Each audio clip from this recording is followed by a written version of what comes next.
In this video, we're going to go through 3 examples finding the area of a regular polygon. We're going to do one where you're given the side length, we're going to do one where you're given the radius, and we're going to be given one where you're given the apothem.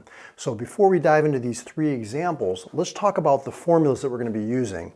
We're either going to be using this formula, 1/2 the apothem times the perimeter of the regular polygon, or we're going to do 1/2 the apothem times the number of sides times the length of a side. So just so you can understand a little bit better these formulas, in case you forget, you can easily quickly figure out the area. Whenever you have a regular polygon, what makes it regular is that all the interior angles are the same and all the side lengths are the same. And so what happens is if you subdivide this into triangles, each one of these triangles is going to have the same area.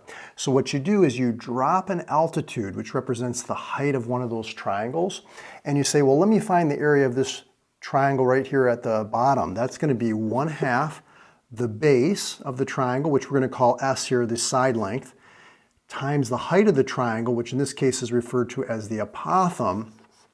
And once you find the area of that triangle, if you multiply by n, the number of triangles, that's going to give you the area of the entire polygon.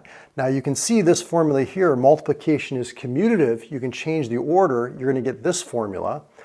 And if you recognize that the side length, okay, times the number of side lengths, that's actually equal to the perimeter. And so that's how we're getting 1/2 apothem times perimeter, this formula right here. So again, if you ever forget, just find the area of one triangle, multiply by how many triangles you have.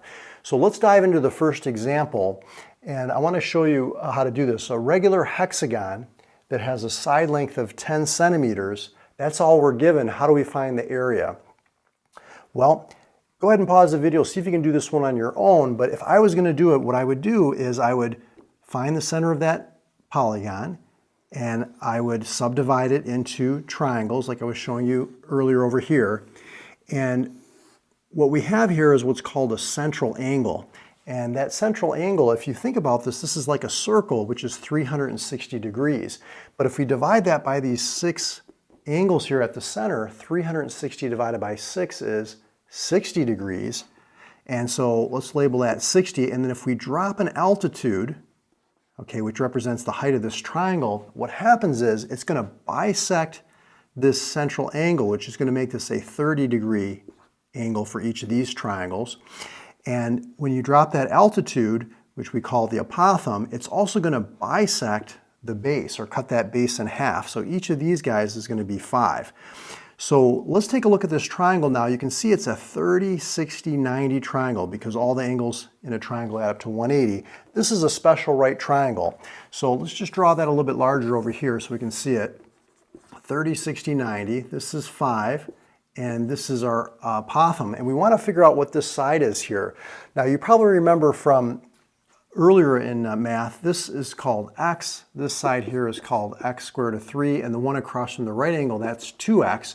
These are the ratios that we see in a 30, 60, 90 triangle. So if we're given this side here, the short leg 5, to get to this longer leg, this x root 3 side, we have to multiply by the square root of 3.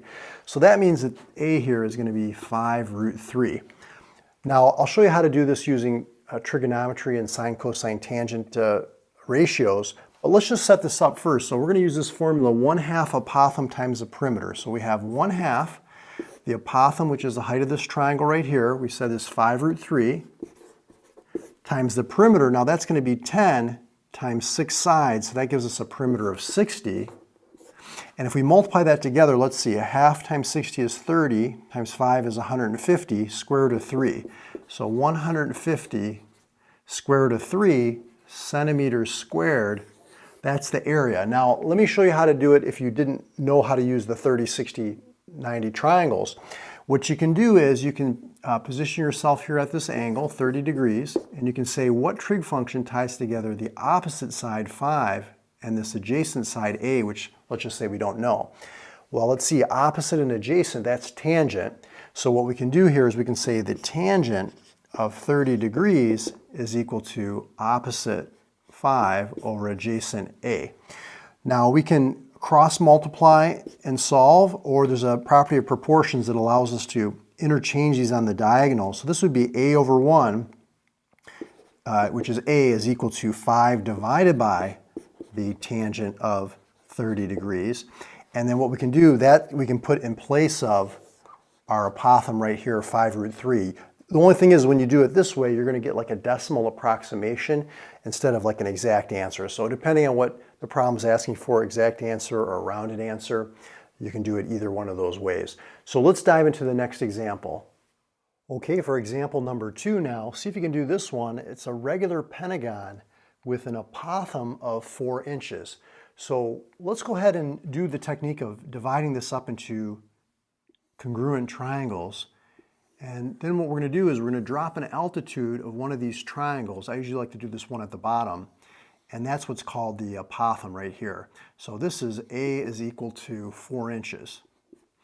Okay, so now what we're going to do is we need to figure out what the perimeter is. We have the apothem, but we don't have the perimeter. So first thing I like to do is figure out what is this central angle here. Again, we said this is a circle, 360 degrees, but you can see that we have 5 triangles, so 360 divided by 5 is 72 degrees, but then when we drop that altitude, half of 72 is going to give us 36 degrees.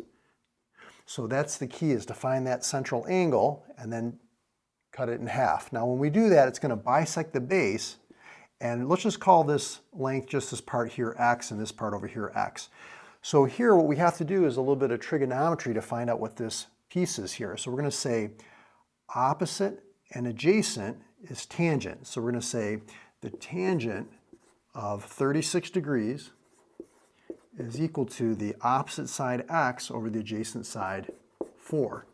Now all we have to do is multiply both sides by 4 to get x by itself. So let's go to the calculator on that one. Make sure you're in degrees. And 4 tangent 36 comes out to about 2.906. Okay, we'll just carry it out a little bit. So 2.906. And what I'm going to do now is I'm going to double that to get the length of one of these sides. So if I multiply this by 2, this is actually going to come out to 5.812. And then if I multiply it by 5 sides, that's going to give us the perimeter. So let's multiply that by 5.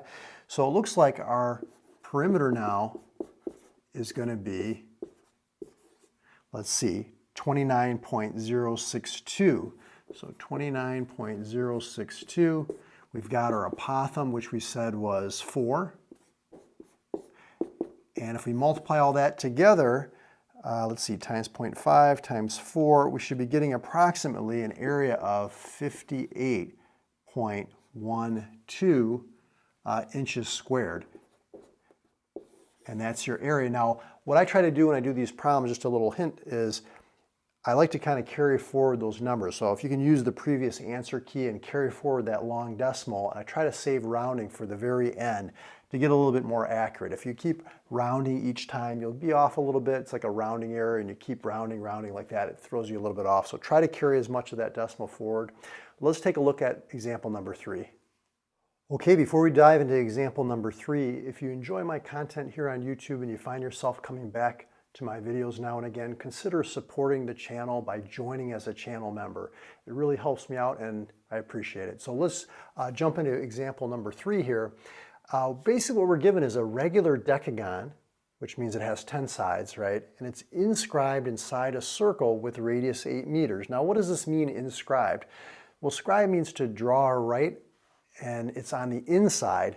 And you can think about this as the circle is being circumscribed or drawn around the polygon like this.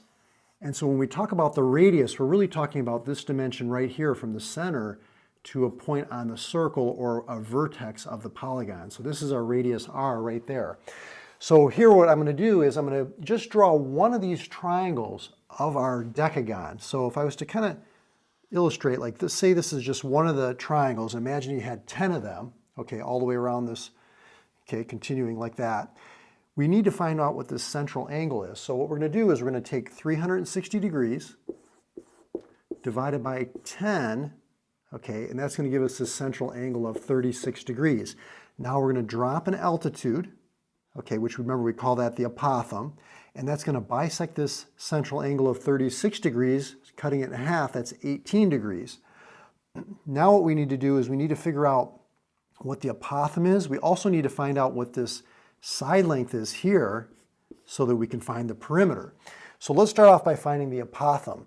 Now, one thing I like to do sometimes when I'm doing these problems is, write down the formula and then kind of substitute in what I know so I can kind of see what I'm still missing, what I need to go and find. So in this case, let's go after the apothem first.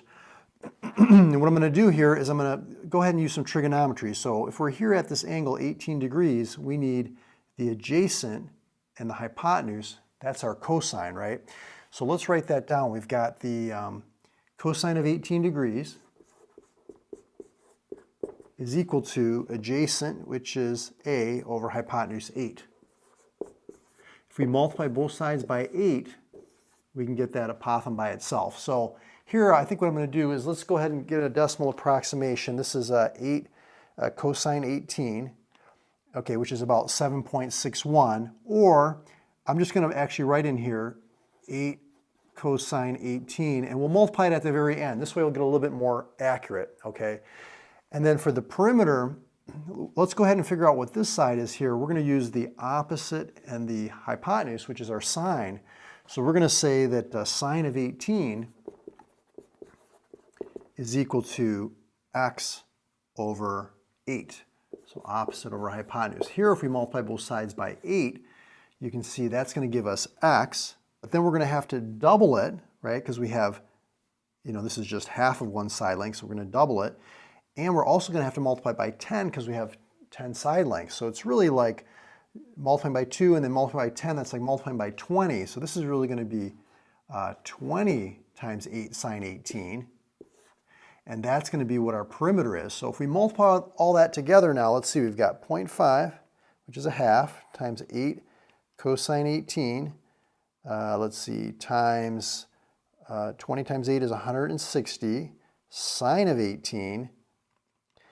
And it looks like we're getting now approximately 188.09 meters squared.